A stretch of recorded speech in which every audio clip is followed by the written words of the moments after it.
An LMPD officer who says she was sexually harassed by someone within her command staff has now filed a suit against Metro government.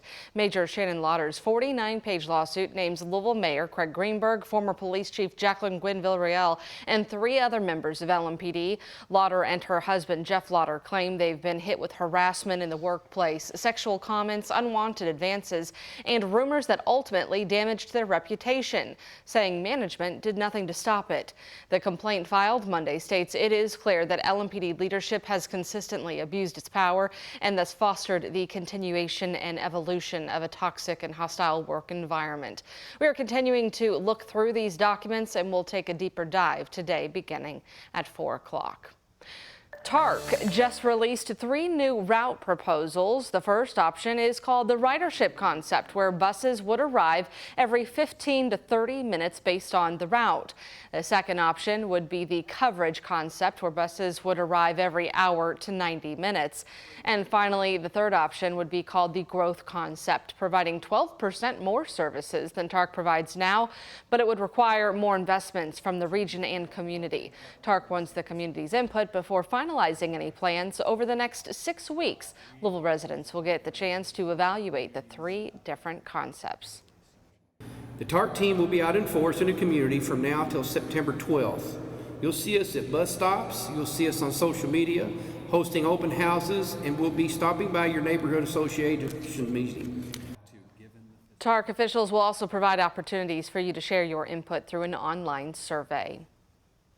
We are just 9 days away from the start of the school year for JCPS, and a big focus will be on that busing plan, with the hope it'll fare much better than the chaos we experienced last year. This was one of several topics the newly formed JCPS task force pressed Superintendent Dr. Marty Polio about yesterday, along with teacher retention and student behavior. Our Alex Dieterer heard the group's push to make things right.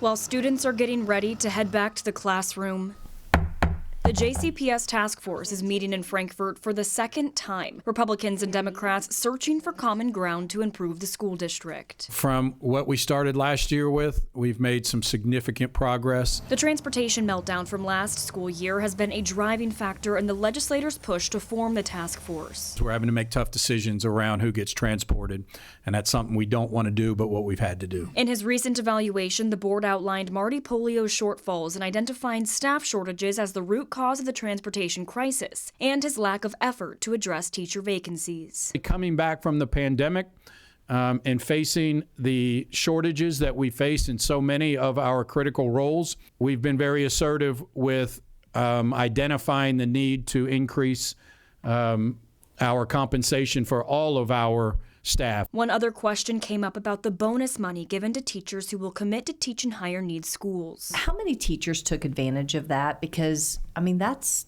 almost a lifestyle change, $8,000. Our focus was getting more people involved, but then also retaining teachers.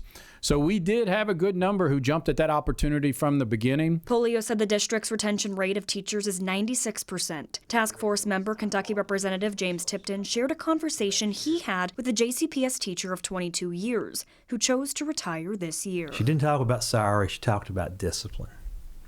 And I know that's a major issue. In the past 2 years, we have had a significant decline in the number of what we would call egregious behavior incidents. He was questioned about complaints of no discipline in the schools. One of my biggest challenges or frustrations that I have in my career is, on the one hand, I can be told we're under-disciplining students by not disciplining enough, while the next day I can be in a meeting with a federal group or even a state group who says we're over-disciplining students.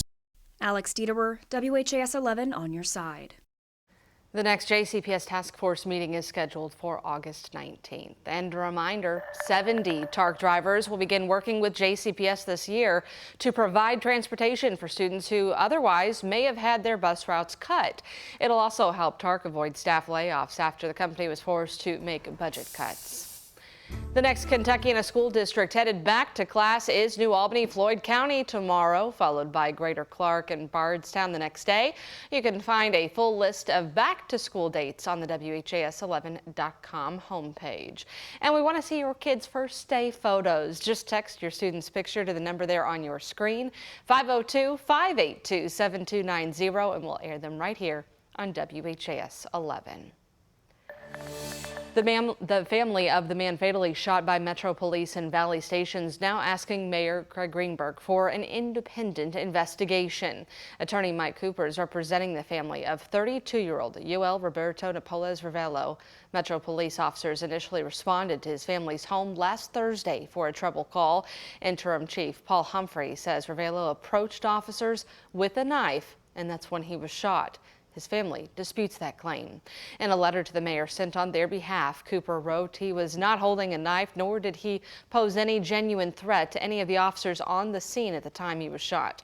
LMPD identified those officers who were involved in that shooting as Garrett Schmeltz, Kendrick Eves, and Matthew Forbes. They're on administrative leave right now, which is department policy. Body camera videos expected to be released on or by August 8th. Well, 2 people were killed and another hurt in a boat crash on Rough River Lake in Grayson County. The Falls of Rough Fire Department said it happened around midnight on Sunday between a pontoon and a bass boat near the Cave Creek boat ramp. 1 person died on scene, another was flown to the hospital, and we do know first responders, including LMPD's dive team, recovered the body of a 3rd victim that afternoon. Anchorage Middletown Fire and EMS grieving the sudden loss of a paramedic, Sergeant Christian Smith. The department says the 35-year-old drowned yesterday while swimming at Barren River Lake. He'd been with the department for a decade. Right now, LMPD is asking for your old cell phone, saying the donation could help save a life. During this year's National Night Out, the Victim Services Unit will host Phone It Forward. It'll collect your old phones, tablets, laptops, and smartwatches for the 911 cell phone bank. These devices will be reset, and then officers can hand them out to victims of human trafficking, domestic violence, and violent crime. You can donate your old device during National Night Out on August 6th from 5 until 8 at your local LMPD division. Well, the family of Officer Nick Wilt says he is making great strides in his recovery. Take a look. In a Facebook update, Nick's brother, Oldham County EMS Director Zach Wilt, said he is walking, talking, and eating well.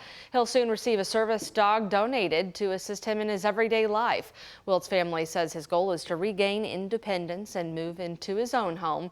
Wilt left inpatient therapy over at Fraser Rehab about a year ago after being shot in the head during that mass shooting at Old National Bank.